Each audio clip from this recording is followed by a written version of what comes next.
The stars shimmered against the black void of space as the Vrix war cruiser Talon of Dominion moved through the Kepler traverse.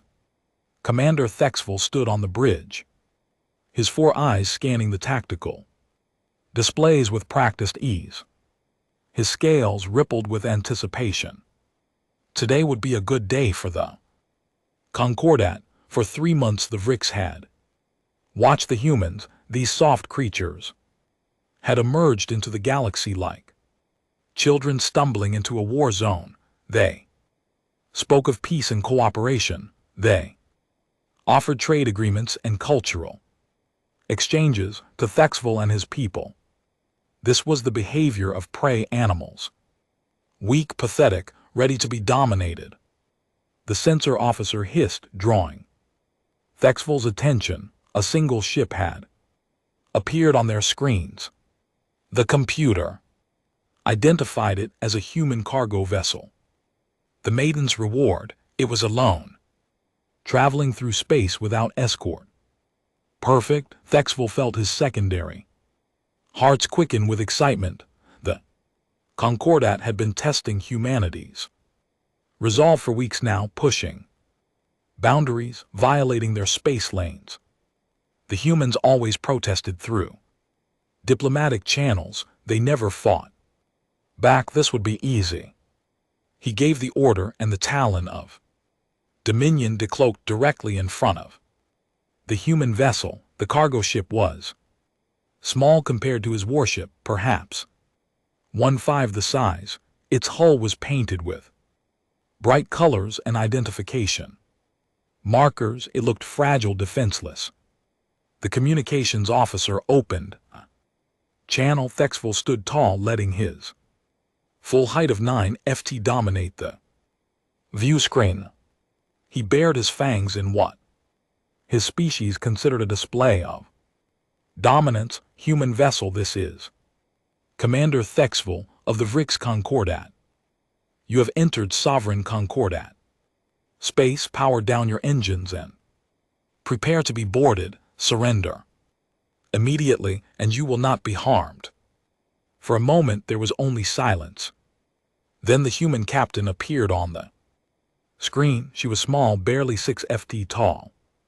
By Thexville's estimation, her skin was pale, her hair tied back in a simple knot. She wore a plain gray uniform with minimal decorations. She looked utterly unremarkable. Captain Saracen looked directly into the camera with eyes that didn't show fear. That should have been Thexville's first warning.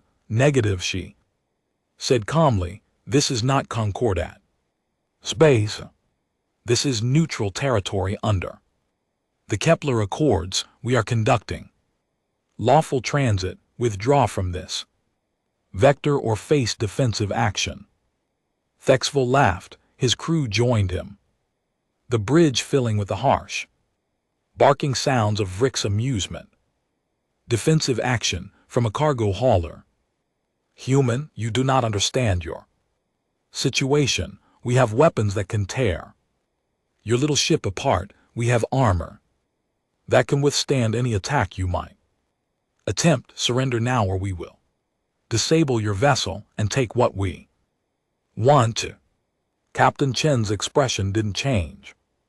She glanced at something off screen, then looked back. Commander, you are making a mistake. Our distress beacon is active. Help is en route. I'm giving you one chance to withdraw peacefully. This made Thexville even more amused. Help.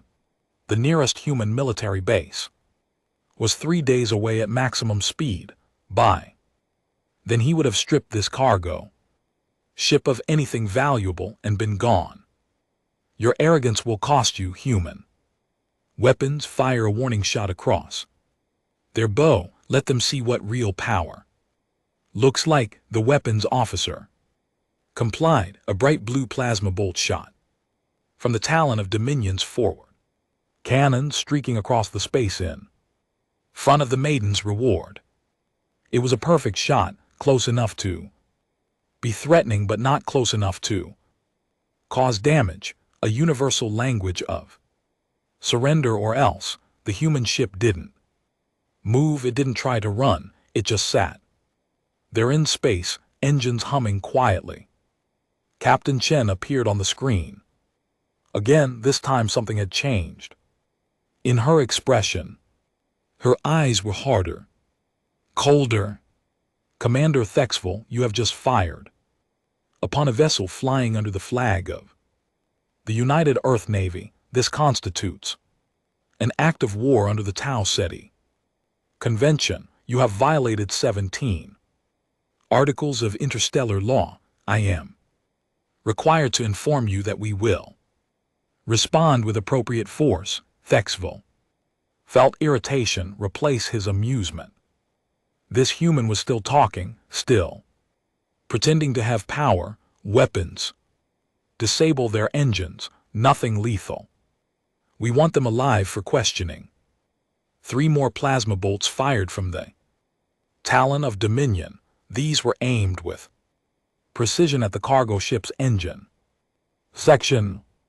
They should have ripped through the weak hull plating that civilian vessels carried, crippling the ship and ending this farce. Instead, something impossible happened. Panels along the Maiden's Reward's hull slid open, thick armor plating emerged, unfolding like the petals of a metal flower. The plasma bolt struck the armor and dissipated, harmlessly, absorbed by shields that had no business existing on a cargo vessel. Thexville's mouth fell open. His crew went silent. More panels opened. What had looked like cargo containers revealed themselves to be weapon bays. Rail guns extended from hidden ports. Missile tubes rotated into firing position. Point defense systems activated with a sound that carried even through the vacuum of space, picked up by the Talon sensors. The Maiden's Reward transformed before their eyes. What had been a defenseless cargo hauler now bristled with enough weapons to challenge a military destroyer. Captain Chen's face appeared on the screen again. She was no longer sitting, she stood on her bridge, surrounded by crew members who were all in military uniforms, all moving with practiced efficiency. Behind her, tactical displays showed the Talon of Dominion outlined in red. Weapon solutions already calculated.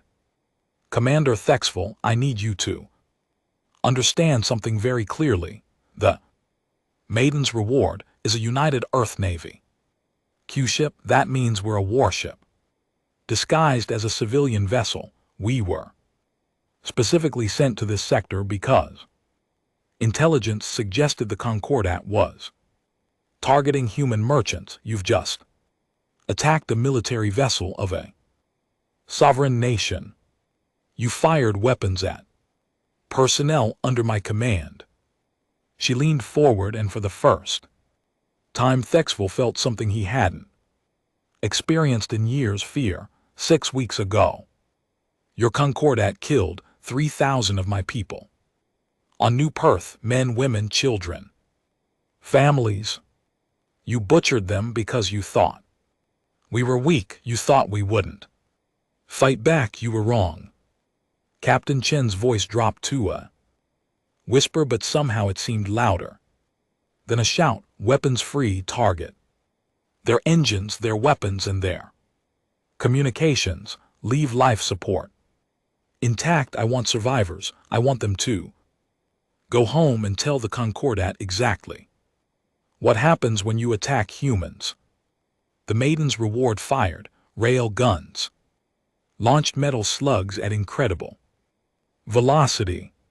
They struck the Talon of Dominion's shields and punched straight through. The Vrick's shields were designed to stop energy weapons, not solid projectiles, moving at thousands of meters per second. Alarm shrieked as the slugs tore into the warship's armor. Missiles followed, each one twisting and dodging. with unnatural agility. The Talon's point defense systems tried to shoot them down but couldn't keep up. The missiles struck engines, weapon, batteries, and sensor arrays. Surgical precision. Thexville grabbed his command chair to keep from falling as his ship shuddered under the assault. Return fire, destroy them. But the human ship was already moving. It accelerated with impossible speed, circling around the much larger Vrix vessel like a predator circling wounded prey. Every time the Talon tried to bring its weapons to bear, the Maiden's reward was somewhere else, firing from a new angle. Through the chaos, Thexville heard Captain Chen's voice, calm and cold. "Welcome to war with humanity. Commander, class is now in session." The bridge of the Talon of Dominion had become a nightmare of flashing red lights and screaming alarms. Thexville clutched his command station as another impact rocked the ship. Through the main viewport he could see the human vessel dancing through space with movements that should have been impossible for a ship that size. "Shields at 40%, his tactical officer shouted. "They're targeting our weapon systems. We've lost the port missile battery and 2 plasma cannons." Thexville couldn't understand what was happening. His ship was 3 times the size of the human vessel. It had armor plating that had withstood attacks from the Krell Empire. It had shields powered by zero-point energy, yet the humans were cutting through his defenses like they were made of paper. Another salvo of railgun rounds struck the starboard side. The solid metal slugs punched through the shields and smashed into the hull. Each impact sent shock waves through the entire ship. Thexville's crew was being thrown around like toys. Some were injured, bleeding the purple blood of the Vrix people. "How are they doing?" This, Thexville demanded. "Those are primitive kinetic weapons. Our shields should stop them easily." His science officer looked up from her station, fear evident in all 4 of her eyes. "Commander, their weapons are moving too fast. The kinetic energy is overwhelming our shield generators.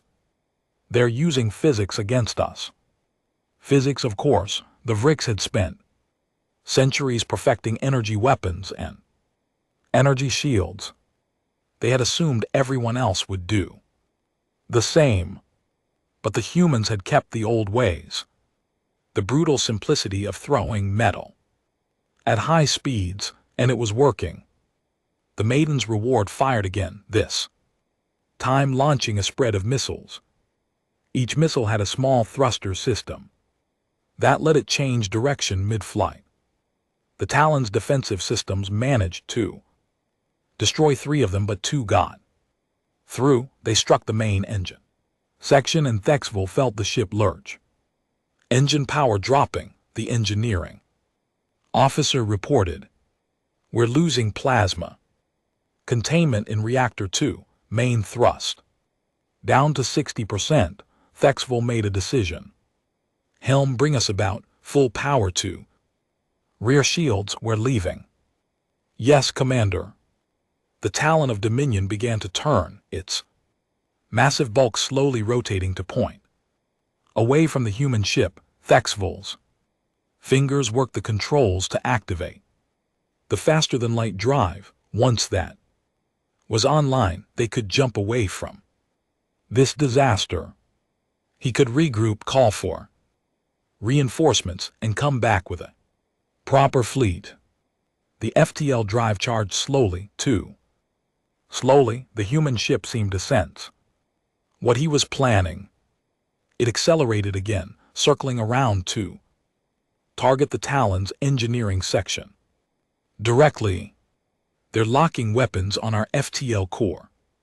Tactical warned. "Evasive maneuvers get us out of their firing solution." But the Talon of Dominion was too big, too slow. The human ship was smaller and more agile. It stayed in position behind them, no matter how the helmsman tried to maneuver. 3 more railgun rounds fired in quick succession. All 3 hit the engineering section with devastating accuracy. Alarms shrieked even louder. The lights on the bridge flickered and died, replaced by dim emergency lighting. FTL drive is offline. Engineering reported direct hit to the quantum manifold. We're not going anywhere, Commander. Thexville felt his blood run cold. They were trapped, dead in space with a human warship circling them like a shark around a wounded fish. He had heard the stories from other species, whispered warnings about the humans. He had dismissed them as cowardice. Now he understood.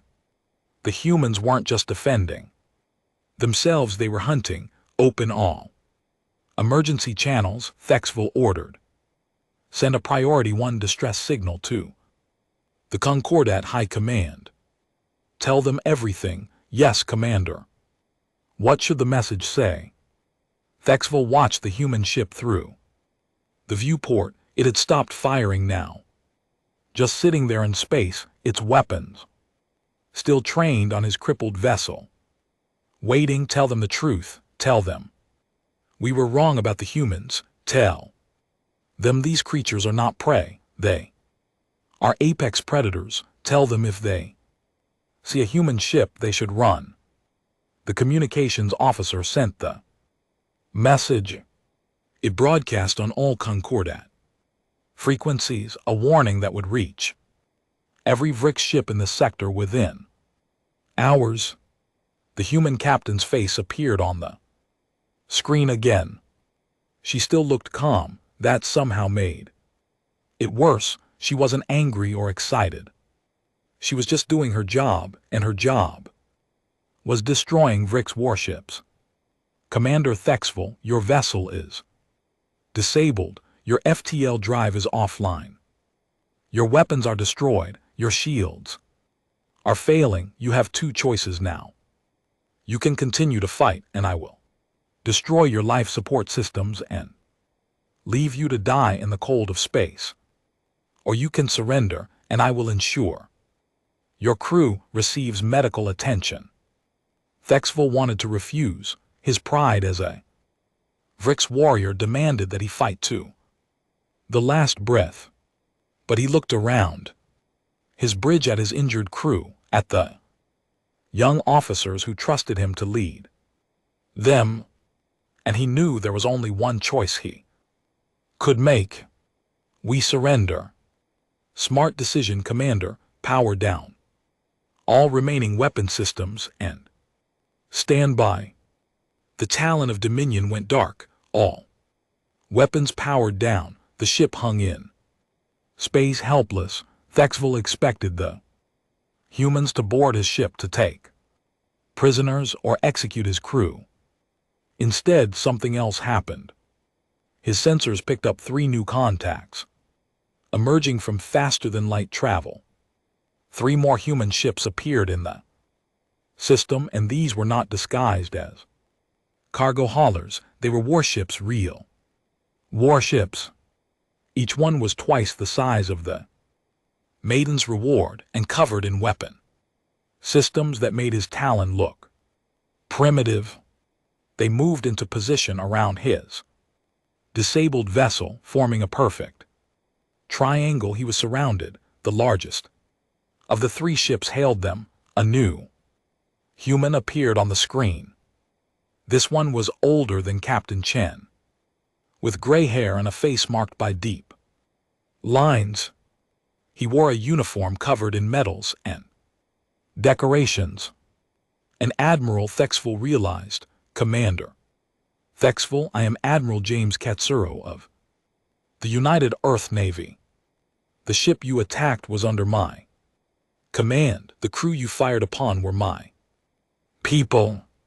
The Admiral's voice was soft, but there Was steel underneath, Thexville had heard that tone before from generals who had seen too much war. You are now a prisoner of the United Earth Navy. Your crew will be treated according to the Tossetti Convention on the treatment of prisoners of war.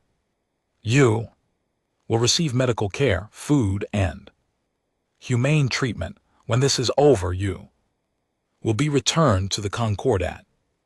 Thexville was confused. You're not going to execute us? Execute you? No.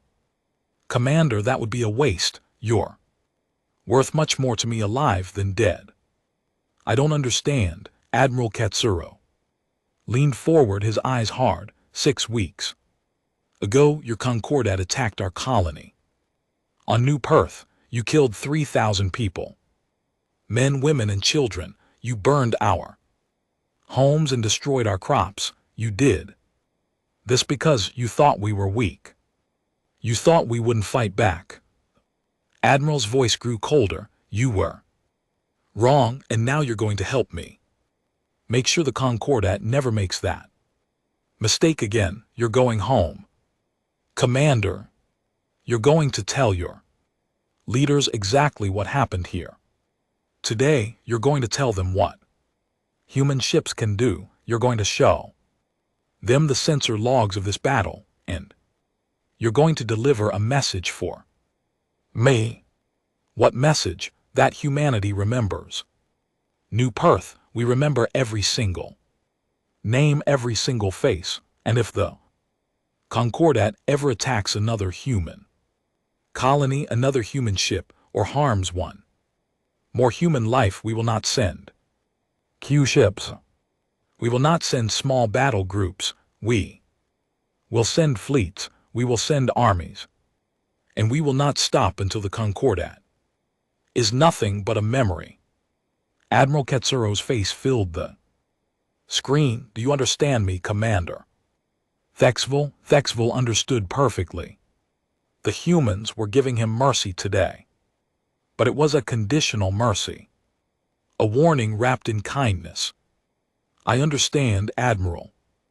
Good, Captain Chen, your ship will escort the Talon of Dominion to the nearest neutral station. Provide them with enough reactor power to keep life support running. Send medical teams to treat their wounded. And Commander Thexville, yes, Admiral. There are 6 human colony ships currently en route through Concordat space. They're carrying civilians, families, children. Safe passage is expected. If anything happens to those ships, I will hold you personally responsible. Make sure your government understands that. The transmission ended. Thexville sat in his command chair, surrounded by the wreckage of his once proud warship, and realized that everything the Concordat thought they knew about humanity was wrong. The High Council chamber of the Vrix Concordat was a massive circular room, carved from black stone. 12 leaders of the 4 Concordat species sat in elevated chairs, looking down at Commander Thexville as he stood in the center. Above them, holographic displays showed the sensor data from his battle with the human Q-ship. The footage played on repeat, showing the Talon of Dominion being systematically destroyed. High Prelate Kickstart, leader of the Vrix and head of the council, leaned forward. His scales were deep crimson, marking him as a warrior who had seen many battles.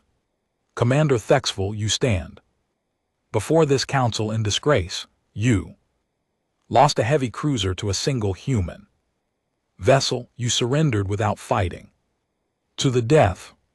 Explain yourself. Thexville kept his head high. Prelate, with respect. Fighting to the death would have accomplished nothing. The humans had already disabled our ship. They had reinforcements. My crew would have died for no reason. Your crew should have been willing to Die for the Concordat, Kickstart's voice echoed through the chamber. Instead, you showed weakness. You showed fear, and now the humans think they can intimidate us. The humans don't think they can intimidate us, Thexville said quietly. They know they can destroy us. I saw their weapons, I saw their tactics. High Prelate, we have made a terrible mistake. The humans are not weak, they are the most dangerous species I have ever encountered. Murmurs ran through the council. Some were angry, others were thoughtful. Strategic Overseer Minthal, a member of the Quelax species known for their analytical minds, raised a hand for silence. Commander Thexville, tell us about the human weapons. Our intelligence says they use primitive kinetic systems. Surely our shields could handle such basic technology. That's what I thought too, Overseer. But the humans didn't just throw rocks at us. Their railguns fire solid projectiles at incredible speeds. The kinetic energy was too much for our shields. They punched straight through and hit our hull, and the projectiles themselves were made of dense metals that tore through our armor like it was fabric. Minthal made notes on her data pad. Interesting. What about their missiles? Autonomous. Each missile had its own guidance system. They could change direction mid-flight. Our point defense systems couldn't track them all. And when they hit exactly where the humans wanted them to hit. They disabled our engines without destroying them. They took out our weapons without killing the crew operating them. It was precision I've never seen before. They were showing mercy, one of the other council members said dismissively. That's weakness. Thexville shook his head. No, it was control. The humans could have destroyed us completely. They chose not to because they wanted us alive. They wanted us to come back here and tell you all of this. They wanted you to see the sensor logs. This was psychological warfare. High Prelate Kickstart slammed his hand on his chair's armrest. I will not be intimidated by a species that has been in space for barely 300 years. We have ruled this sector for 10,000 years. We have conquered 47 species. We will not bow to humans. Minthal stood up, her tall, thin frame unfolding gracefully. High Prelate, with respect, perhaps we should analyze the situation more carefully before making decisions. Commander the Zoval, tell us about the human admiral. What was his demeanor? The Zoval thought back to Admiral Katsuro's face on the screen. He was calm, controlled. He didn't gloat or threaten. He simply stated facts. He told me that if we attack another human ship or colony, they will respond with overwhelming force. He treated my wounded crew and let us go, but I believe every word he said. This was not a bluff. Of course it was a bluff, Kickstart growled. The humans have a small navy, maybe a few hundred ships spread across their territory. We have thousands. If it comes to war, we will crush them. Minthal pulled up data on the holographic display. That may not be accurate, High Prelate. Our intelligence has been incomplete. I've been reviewing what we know about humanity, and there are concerning gaps. For example, we don't know where all their military bases are located. We can't intercept their communications. Their encryption is beyond anything we've seen, and according to reports from other species, humans don't fight like we do. What does that mean? Another council member asked. Most species in the galaxy have centralized military command. If you Destroy the capital, the military becomes disorganized. But humans don't work that way. Each human colony has its own defense force. Each ship captain has significant, independent authority. If we destroyed Earth tomorrow, the rest of humanity would keep fighting. There's no single point of failure. The Zoval nodded. The Admiral told me something else. He said humanity remembers. They keep records of every attack, every casualty, every battle. The colony on New Perth that we raided, they know the name of every human who died there. All 3,000, they're not fighting for territory or resources, they're fighting for revenge, and that makes them unpredictable. The council chamber fell silent. Even Kickstart seemed thoughtful. Finally he spoke. What do you recommend, Commander? Peace, High Prelate. We should open diplomatic channels with humanity. We should apologize for New Perth and negotiate a settlement. We should recognize their territory and leave them alone. Unacceptable. Kickstart stood up, his full 9 ft of height towering over the chamber. If we show weakness now, every species in the Concordat will think they can challenge us. Our empire will crumble. No, we will not apologize. We will not retreat. We will teach the humans that the Concordat is not to be trifled with. Minthal tried to interject. High Prelate, perhaps we should send observers first, study the humans more carefully, understand their capabilities before we... Enough. Kickstart's voice boomed. I call for a vote.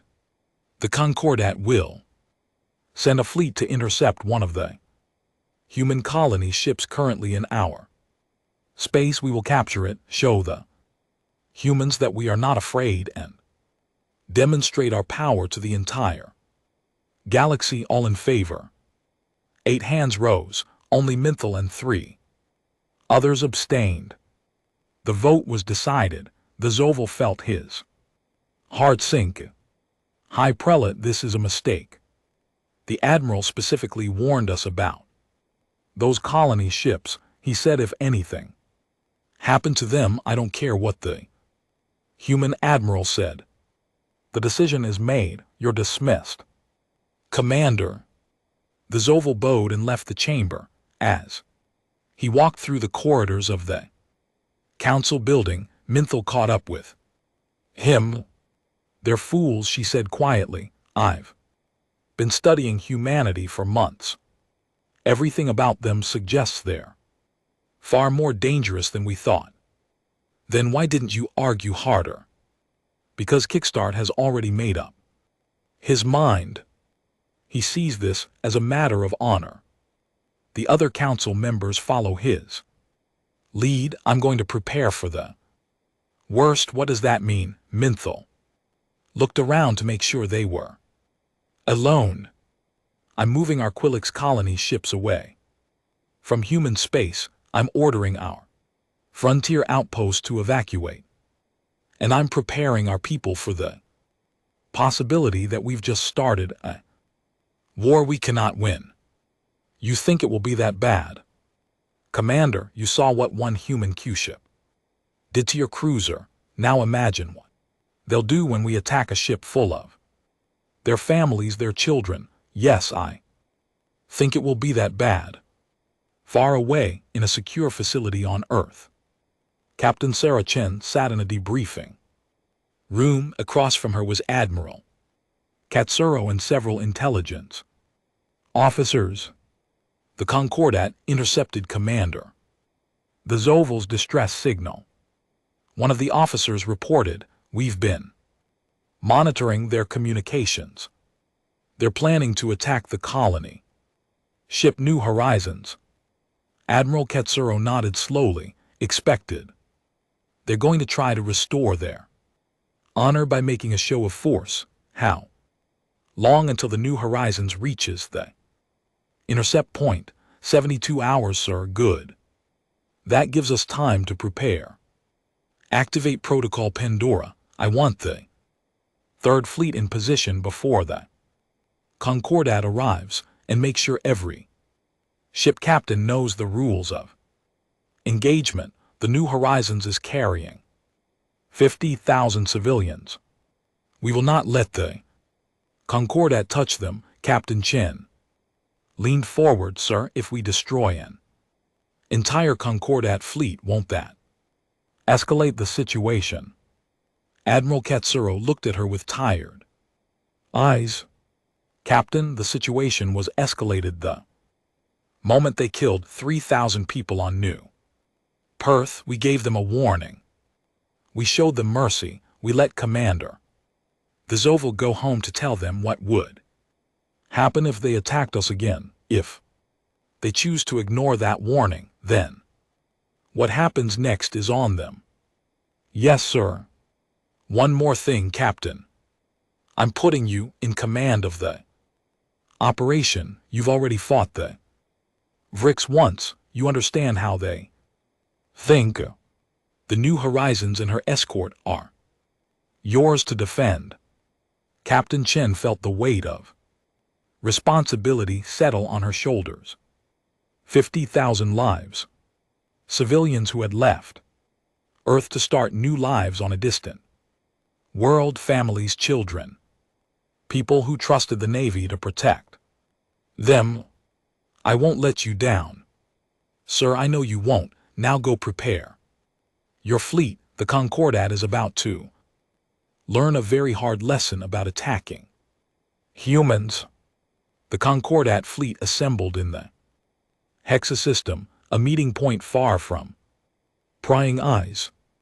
30 warships gathered in formation, ranging from light frigates to heavy battle cruisers. It was the largest military force the Concordat had deployed in a decade. High Prelate Kickstart watched from the bridge of his flagship, the Sword of Dominance, and felt satisfied.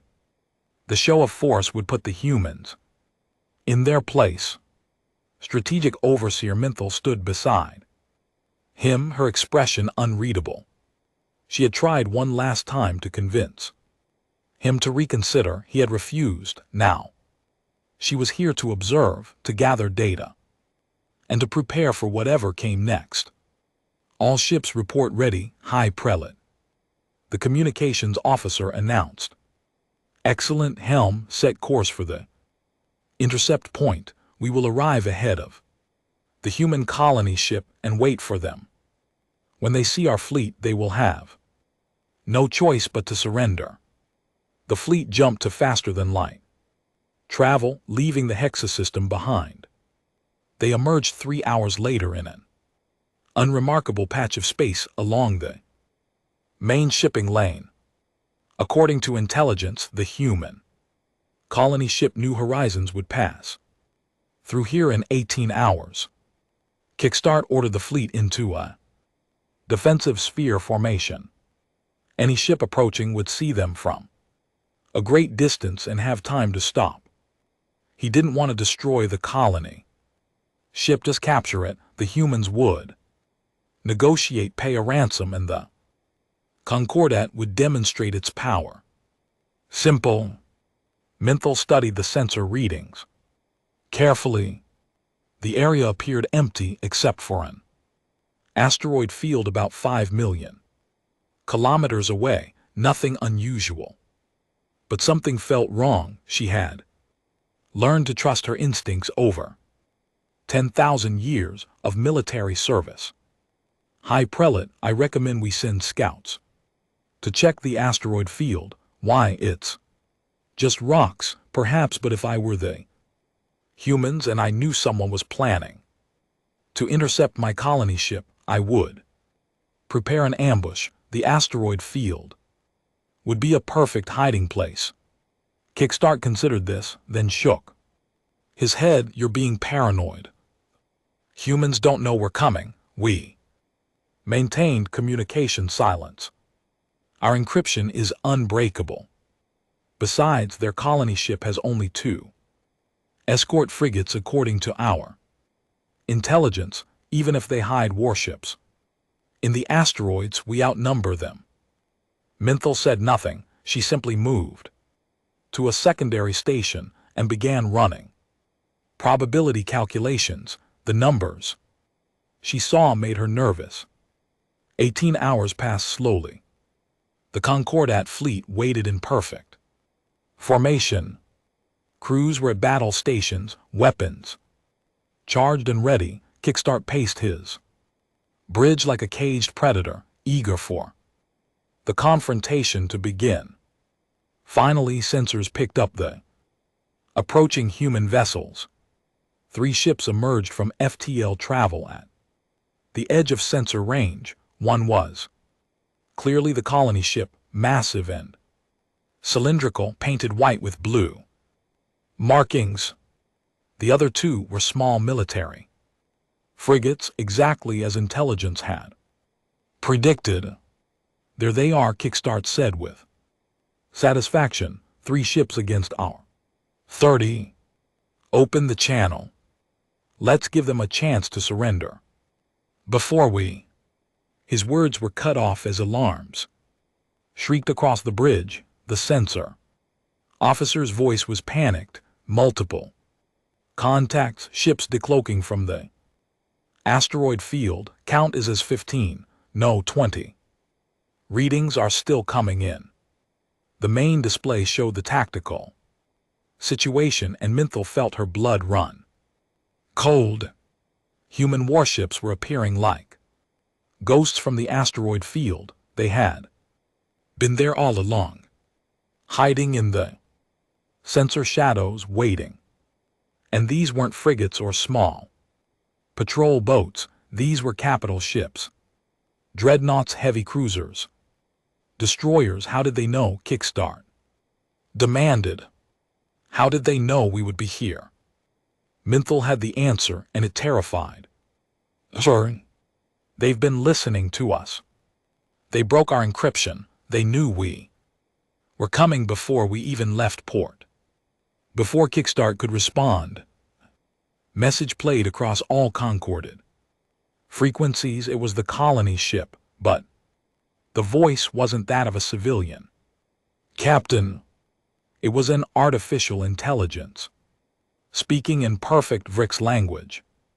Hostile fleet detected. Civilian evacuation protocol initiated.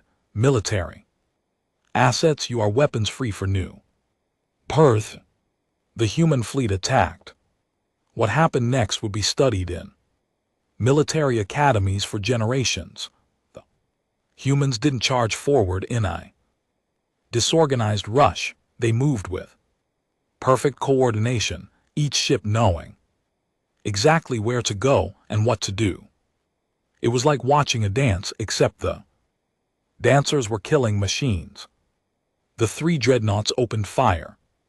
First, their main guns launched projectiles that glowed white-hot from atmospheric friction that shouldn't exist in space. Minthal realized they were using magnetic fields to simulate atmospheric conditions, heating the rounds to incredible temperatures. When those rounds hit Concorded shields, they didn't just punch through, they melted through. 6 Concorded ships exploded in the first 10 seconds.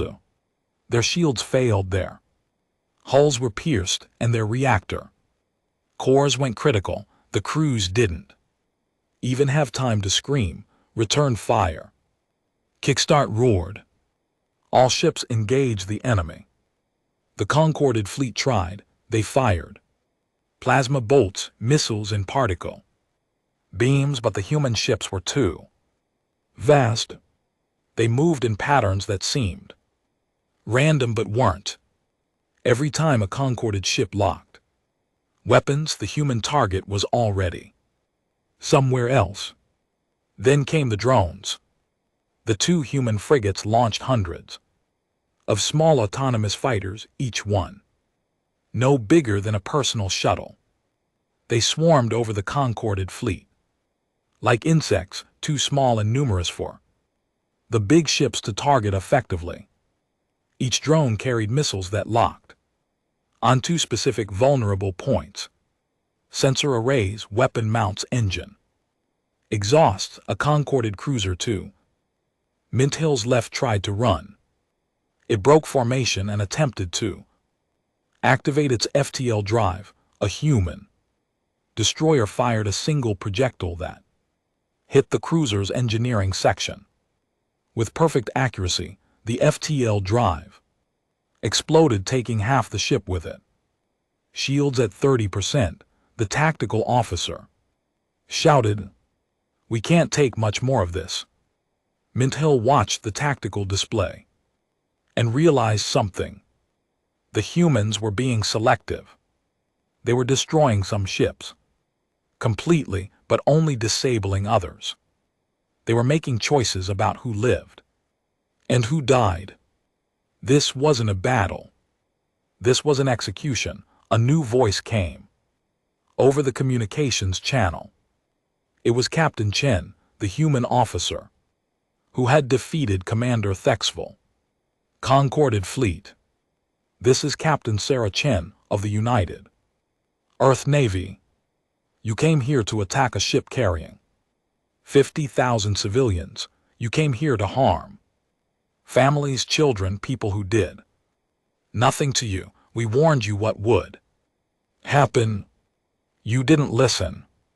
Another salvo of human weapons fire destroyed 3 more Concorded ships. The fleet was breaking apart now.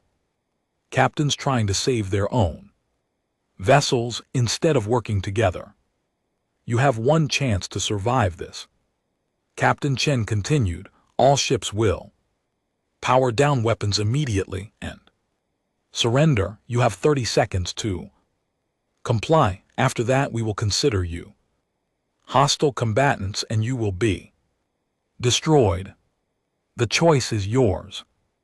Kickstart looked around his bridge at the terrified faces of his crew. The main display showed only 8 Concorded ships still fully operational. 22 were either destroyed or crippled. In less than 5 minutes, his fleet had been annihilated. High Prelate Mint Hill said quietly, "We must surrender. If we don't, everyone here will die. I am the High Prelate of the Vrix Concorded. I do not surrender to inferior species. Then you will be a dead High Prelate, and the Concorded will fall apart without leadership. Is your pride worth that?" Kickstart stared at her, rage and humiliation warring in his expression. Finally, he turned to communications. "Signal all ships, cease fire, power down. Weapons, we surrender." The firing stopped. The human fleet held position. Weapons still trained on the Concorded. Survivors, but no longer shooting. The sudden silence was almost worse than the battle had been. A new human ship moved forward. It was even larger than the dreadnoughts. A command carrier bristling with weapons and communications arrays. Admiral Katsuro's face appeared on every screen. In the Concorded Fleet. High Prelate Kickstart, I am Admiral James Katsuro.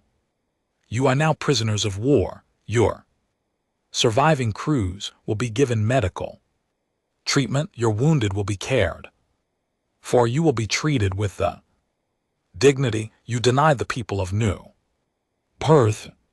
The Admiral's face was like stone. But understand this, what happened here today is a mercy compared to what we are capable of. You attacked us twice now. We defended ourselves twice. There will not be a third time. If the Concorded ever threatens another human life, we will not stop at destroying your fleet. We will come to your world. We will dismantle your empire piece by piece. And we will make sure that every species in the galaxy knows that the Concorded fell because they couldn't leave humans alone. He leaned forward, his eyes boring into the camera. You are being transported to a neutral station where diplomatic talks will begin. I suggest you use that time to think very carefully about what happens next, because humanity's patience is at an end. The transmission ended. Kickstart slumped in his command chair, defeated. Around him, his crew worked in silence, following the human instructions to prepare for boarding. Mintel accessed her personal computer and began writing a report. She would make sure that every species in the Concorded understood what had happened. Here, the humans were not weak.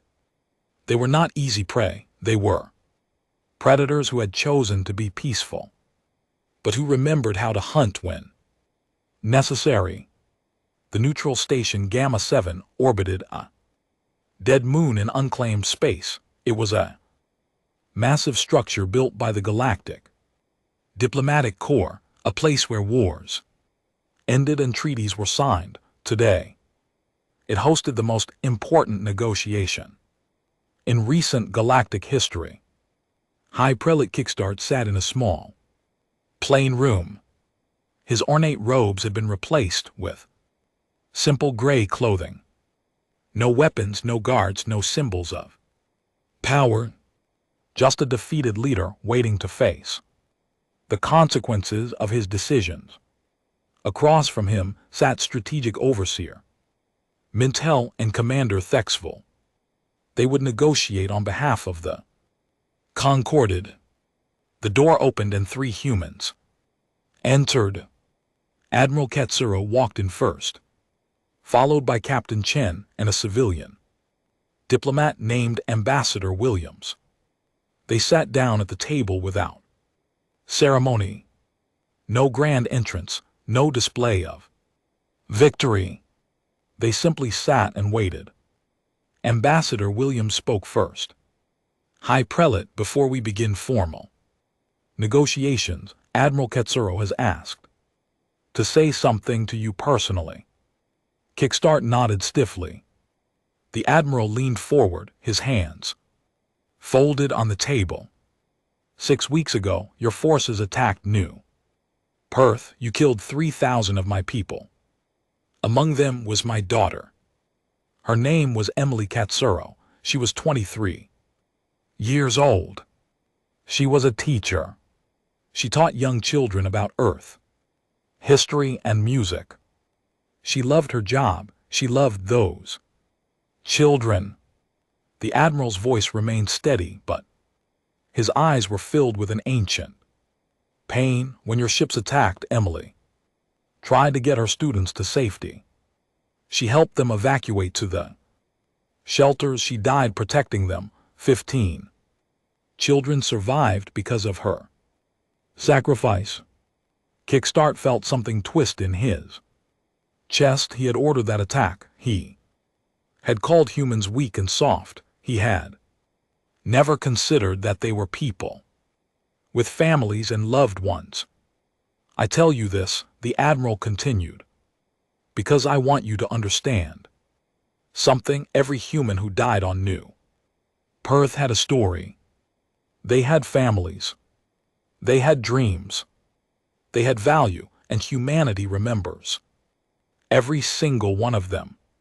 When you attacked our colony ship carrying 50,000 civilians, you weren't attacking military targets. You were trying to murder families, children, people like my daughter. The Admiral sat back. So let me be very clear. The only reason you're sitting here instead of floating dead in space is because we chose mercy, but that mercy has limits. Do you understand? Kickstart's voice was hoarse. I understand, Admiral. I am sorry for your loss. Your sorrow doesn't bring my daughter back, but it might save lives in the future. Let's begin negotiations. Ambassador Williams pulled up holographic documents. The United Earth government has outlined its terms for peace. First, the Concorded will formally Recognize all human territorial claims. Second, a demilitarized zone will be established. Between human and concorded space, no military vessels from either side will be permitted to cross. Third, the concorded will pay reparations to the families of New Perth victims. Fourth, all future first contact situations will follow established peaceful protocols. And fifth, a permanent diplomatic mission will be established between our peoples. Mintel reviewed the terms carefully. These terms are surprisingly generous. I expected harsher demands. We don't want to destroy the concorded. Captain Chen said, we just want to be left alone, but we also want to make sure this never happens again. That's why we're also proposing a joint council with other species in the region. We'll share our experiences, establish protocols for peaceful contact, and create a framework for resolving disputes without war. Thexville spoke for the first time. You want to build a galactic community, place where different species can coexist peacefully. That's exactly what we want, Admiral. Katsuro confirmed. Humanity has fought too many wars. We've seen what hatred and fear can do. We've nearly destroyed ourselves multiple times. We came to the stars hoping to find a better way. But we also learned that peace requires strength. We have to be strong enough that no one dares attack us, but also wise enough to choose peace when we can. Min Thao looked at Chick Star. The High Prelate had been silent, his expression thoughtful. Finally he spoke. I was wrong about humans. I thought your desire for peace was weakness. I thought your reluctance to conquer was cowardice. I see now that it takes more strength to choose peace than to choose war. And I nearly destroyed the Concordat because of my pride. He looked at Admiral Katsuro. I accept your terms, all of them, and I will personally ensure that the Concordat follows them, but I have a request. What request? Allow Commander Thexville to serve as our permanent ambassador to humanity. He has seen what your people are capable of. He understands you better than anyone else in the Concordat, and he has proven his wisdom by choosing surrender over pointless death. Ambassador Williams looked at Thexville. Commander, would you be willing to take on this role? Thexville stood and bowed. I would be honored. I failed my people once by underestimating humanity. I will not fail them again by refusing to learn from that mistake. Then it's agreed, Admiral Katsuro said. The war between humanity and the Concordat is over. Let's make sure it stays that way. 6 months later, the colony ship New Horizons completed its journey. The colonists settled on a beautiful world they named Haven, far from the conflicts of the past. The first structure they built was not a factory or a fortress. It was a memorial. The New Perth Memorial stood on a hill overlooking the main settlement. It was a simple structure made of black stone with 3,000 names carved into its surface. Each name represented a life lost, a story ended, a family forever changed. Admiral Katsuro stood before the memorial during the dedication ceremony. Representatives from 30 different species attended, including strategic overseer Min Thal and Ambassador Thexville. It was the first major gathering of the new Galactic Peace Council. The Admiral stepped up to speak, his voice carrying across the crowd. We gather here today to remember 3,000 people who died because of fear and misunderstanding. They were farmers and teachers, engineers and artists, parents and children. They came to New Perth to build a better future. They died because someone decided they were weak. He paused, looking at the assembled crowd, but their deaths were not meaningless. Because of New Perth, humanity showed the galaxy who we really are. We are not conquerors, we are not pacifists. We are survivors who have learned that peace is worth fighting for. We are builders who carry weapons. We are dreamers protected by warriors. Admiral Ketsuro gestured to the memorial. Let this monument stand as a reminder, not a reminder of hatred or revenge, but a reminder of the cost of conflict. Every name here represents a choice to attack rather than communicate, a choice to fear rather than understand, a choice to destroy rather than build. He turned to face the crowd directly. The Galactic Peace Council exists because we all made a different choice. We chose to learn from tragedy. We chose to build bridges instead of walls. We chose to remember the dead by protecting the living. This is humanity's gift to the galaxy.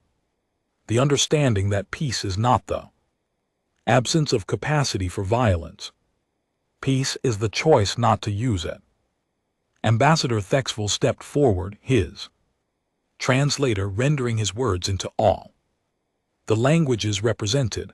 On behalf of the Vrix Concordat, I stand before this memorial in shame and in hope. Shame for what my people did, hope that we can build something better. Humans say they remember everything. Let all species remember this place. Let us remember what happens when we choose fear over understanding, and let us commit to never letting it happen again. The ceremony continued with speeches from other representatives. Min Thao spoke about the importance of cultural exchange. A human scientist discussed plans for joint research projects. A trader from the Quilex talked about new economic partnerships. As the sun set on Haven, casting long shadows across the memorial, Captain Sarah Chin stood beside Admiral Katsuro. She had been promoted again, now commanding her own battle group. But today she wore a simple dress, uniform with no weapons. Do you think it will last, sir? The peace. Admiral Katsuro looked at the memorial, at the names of the people he had failed to protect, at his daughter's name carved into stone. Forever, I don't know, Captain, but we've given it a chance. We showed the galaxy that humanity will defend itself. But we also showed that we prefer peace. That's all we can do. And if someone else attacks us, if another species decides to test us, the Admiral's expression hardened slightly. Then we remind them why it's a mistake to attack humans. We do what we did to the Concordat. We defend ourselves. We show mercy to those who surrender. And we make sure everyone learns the lesson. Peace through strength isn't about being ready to kill. It's about being so obviously dangerous that no one wants to find out how dangerous you really are. Captain Chen nodded. For New Perth, for New Perth, the Admiral repeated, and for every human who will live peacefully. Because we were strong enough to demand peace and wise enough to show mercy. Far above Haven, the stars twinkled in the darkness. Human ships patrolled the borders, vigilant and ready. But they weren't alone anymore. Concordat vessels flew alongside them, no longer enemies but guardians of a shared peace. Other species had joined the council, learning from humanity's example. The galaxy was changing, not because humanity conquered it, but because humanity showed there was Another way,